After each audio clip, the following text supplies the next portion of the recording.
তো আজকে আমি তোমাদের সাথে শেয়ার করব পশ্চিমবঙ্গ মধ্যশিক্ষা পর্ষদের দশম শ্রেণীর রায় ও Martin English question bank solve 2026। তো আজকে আমি যে পেজটি আলোচনা করব সেকেন্ড সাবমিটিভ এভলিউশনের আরামবাগ হাই স্কুল। তো পেজ নম্বর হলো 247। তো এখানে একটি রিডিং কম্প্রিহেনশন চিহ্ন আছে। তো আমরা পুরো কোশ্চেনটি অ্যান্সার সহ আলোচনা করব। তো যারা আগের বা পরের ভিডিওগুলি দেখতে চাও তো অবশ্যই ভিডিওটির ডেসক্রিপশন বক্সে প্লেলিস্টের লিঙ্ক দেওয়া আছে। তো তোমরা সেখানে গিয়ে আগের বা পরের ভিডিওগুলি দেখে আসতে পারো।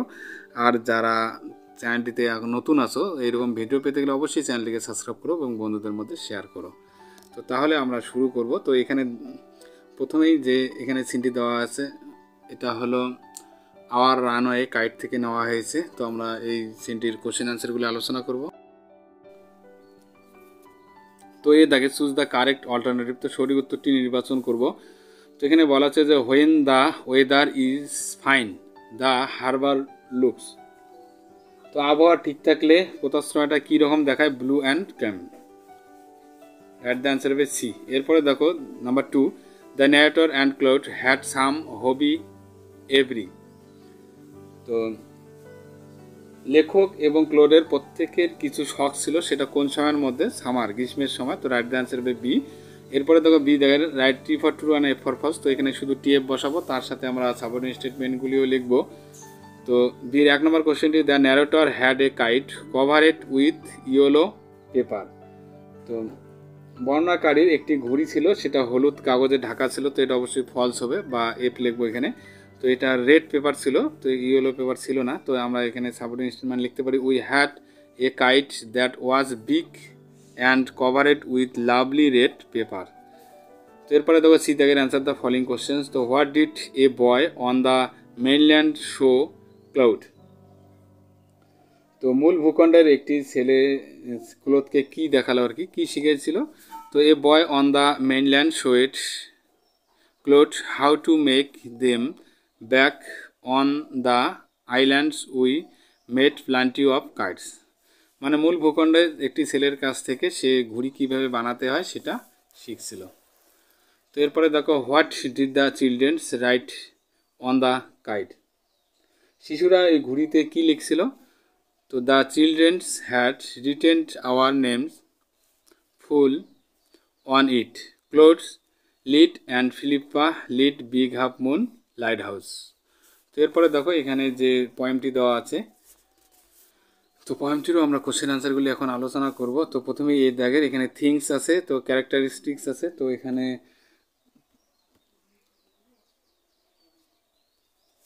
থিংস জিনিস, এখানে ক্যারেক্টারিস্ট হলো তোমার বৈশিষ্ট্যও লিখতে হবে। তোমার call of the running tide, চলমান জোয়ারের ডাক। তো সিম্বলিস অ্যান্ড ইররেসিস্টিবল অকেন্স লঙ্গিং।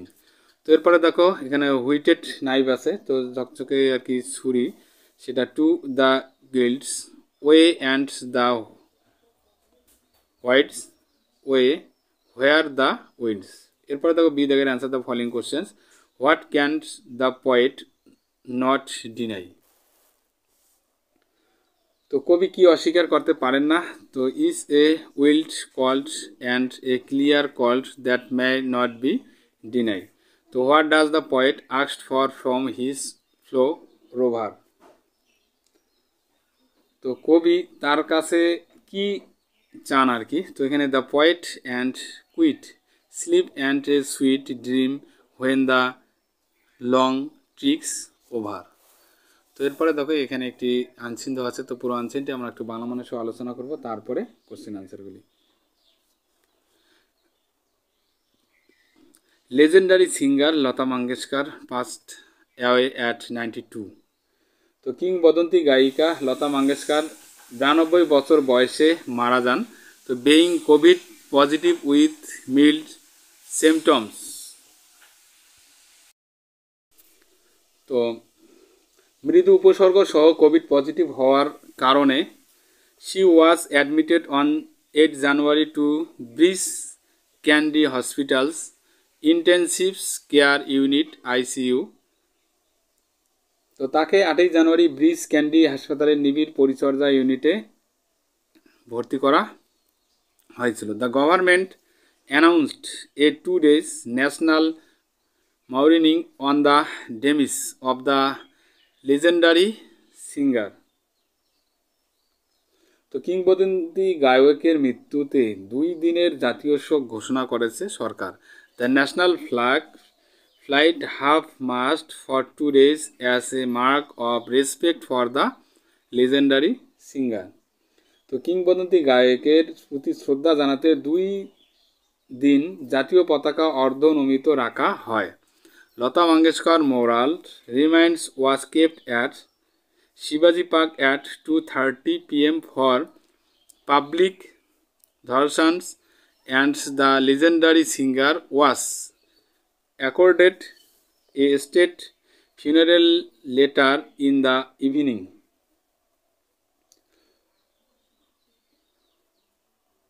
তো লতা মঙ্গেশকরের মৃতদেহ জনসাধারণের দর্শনের জন্য দুপুর 2:30টায় শিবাজি পার্কে রাখা হয়েছিল এবং কিংবদন্তি গায়িকাকে সন্ধ্যায় রাষ্ট্রীয়ভাবে শেষকৃত করা হয়েছিল। Prime minister Narendra Modi was anguished beyond words over the demise of Lata Mangeshkar.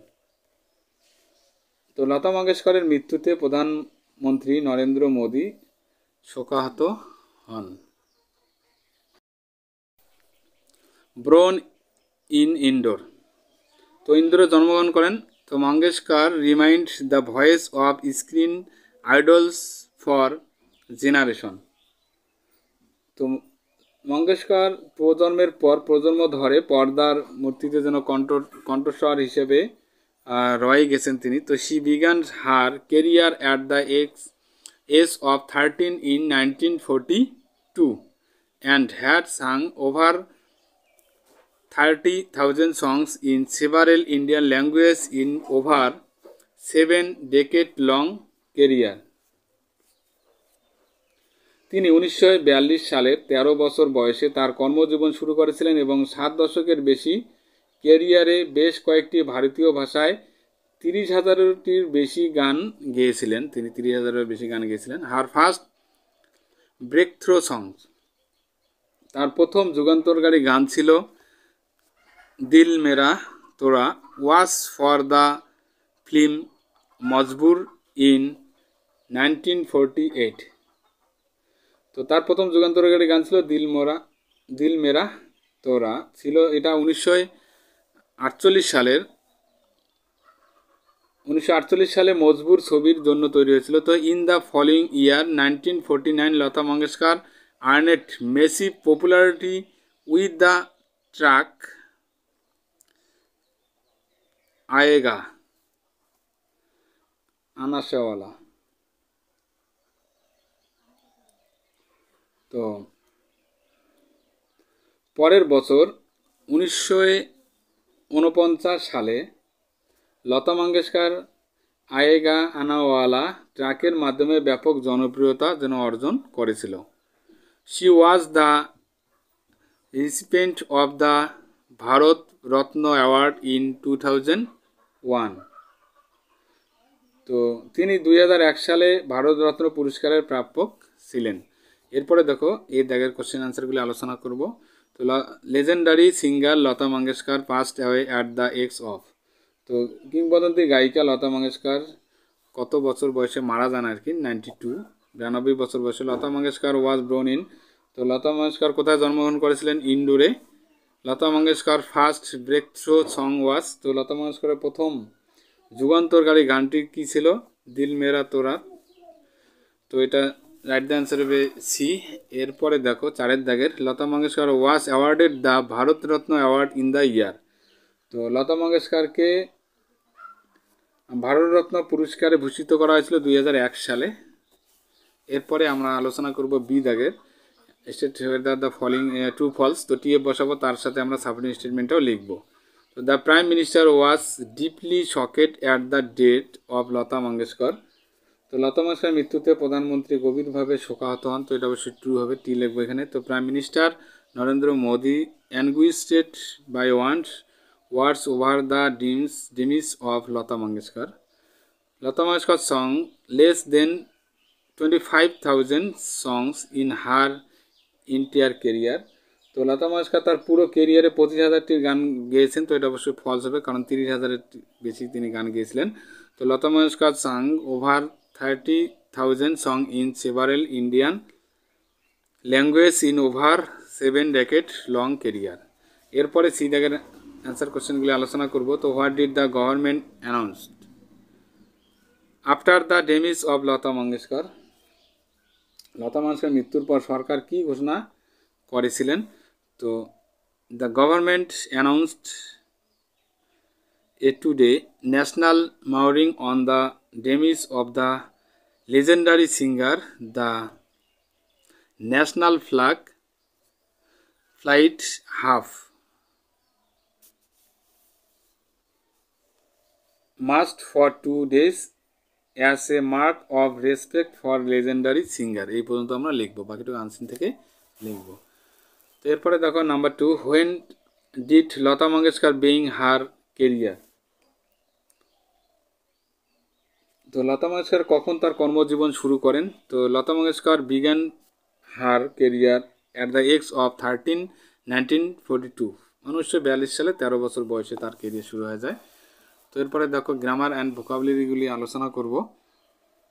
তো প্রথমেই ডু অ্যাজ ডাইরেক্টেড। তো Joy feeds the pigeons everyday, এটা ফ্রেমস অফ ডাব্লিউএস কোশ্চেন বানাবো। তো who does Joy feed every day, question mark চিহ্ন দিলাম। The teacher said to the boy fie you are a liar, তো change the mode of narration করবো এটাকে। The teacher exclaimed with disgust that the boy was a liar. The conch is blowing, তো change the voice করবো এটাকে। The conch is being blown. As soon as the rain started the umpire stopped the match, তো এটা rewrite using the no sooner করবো। তো no sooner had the rains started then the umpire stopped the match. পাঁচের দাগের he may be mad, he thinks madness otherwise, তো join into a compound sentence তৈরি করবো এটাকে। তো হি may be mat কমা তারপরে অর দেবো হি থিংস ম্যাটনেস আদার wish. এরপরে পাঁচের দাগের choose the correct phrasal verb বা গ্রুপ ভার্ব, তো এখানে লিস্ট দেওয়া আছে, তো লিস্ট অনুযায়ী আমরা করবো। তো she wrote all the class notes correctly, তো তিনি সমস্ত ক্লাস নোট আর কি সঠিকভাবে লিখেছিলেন। তো রোট মানে লেখা, তো এখানে হবে take down. Okay,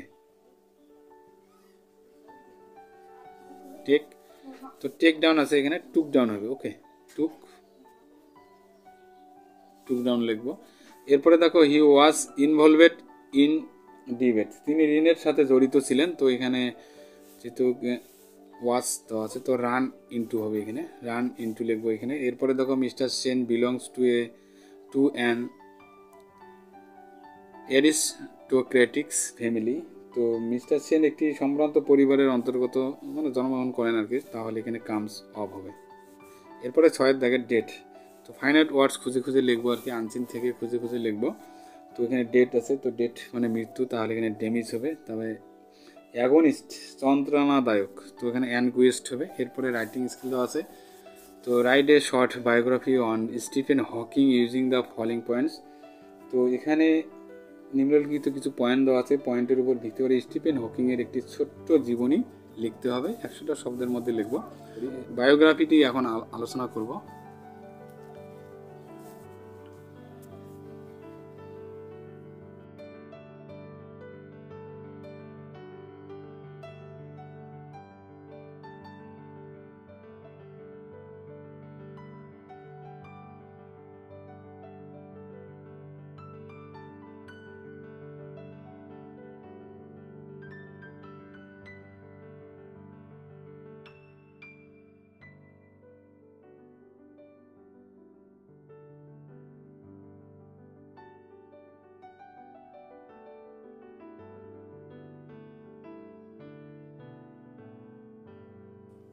please subscribe my channel. আমার ভিডিও দেখার জন্য তোমাদের সবাইকে অসংখ্য ধন্যবাদ।